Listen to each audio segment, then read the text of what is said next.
Mambo matano yatakayokuonyesha hatua kwa hatua mwanaume wako amekuchoka bila hata ya kukwambia kitu chochote.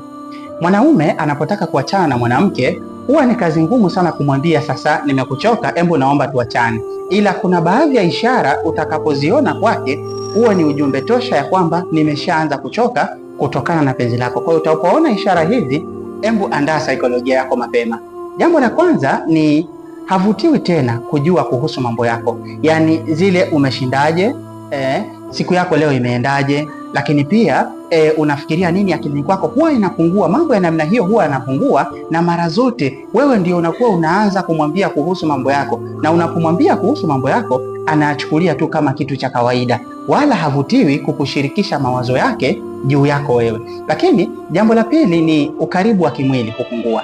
Huenda mwanzoni mlikuwa mna tendency ya kuwa pamoja kila either weekend mnakuwa pamoja, lakini inafika stage unaweza mkajikuta mnakaa hata mwezi mzima na hamjaonana na wala hazungumzi kitu chochote, na hata mkitaka kuonana basi wewe ndio unakuwa mtu wa kwanza kuomba appointment, na kila unapoomba appointment huenda akawa yani haipokei ile kwa furaha kama ilivyokuwa mwanzoni.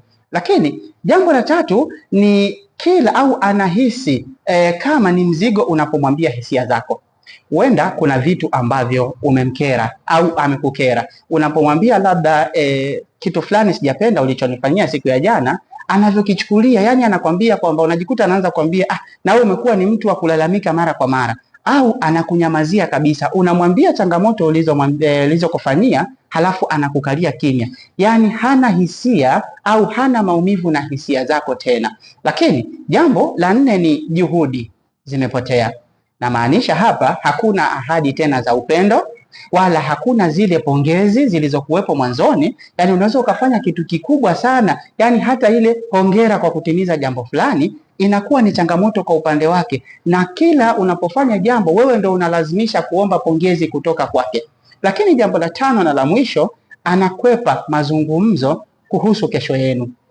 Yani huenda kukawa kuna vitu mlikuwa mmepanga kuvifanya wewe na yeye, inakuwa tena sio sisi bali inakuwa ni mimi ama wewe. Kwa mfano, kuna kitu mlikipanga kukifanya labda kwa mwaka huu, unapomkumbushia anakujibu tu mimi nafikiri ungefanya wewe hivi, au mimi nitafanya hivi. Sio tena sisi tufanye kwa namna gani ili kuweza kukamilisha. Kwa hiyo unapoanza kuona ishara za namna hiyo, jua kabisa upendo hapo umeshaanza kupotea. Nataka nikushauri kitu kimoja. Huenda ukawa unampenda sana huyo mwanaume na unataka kulishikilia sana hilo penzi lako, lakini nitakwambia kitu kimoja, usimwache ghafla, bali anza kuandaa saikolojia mapema, kwa sababu muda wowote kitanuka, na kitakaponuka akili yako itakuwa ilijiandaa, basi hakutakuwa na shida nyingine yoyote ile.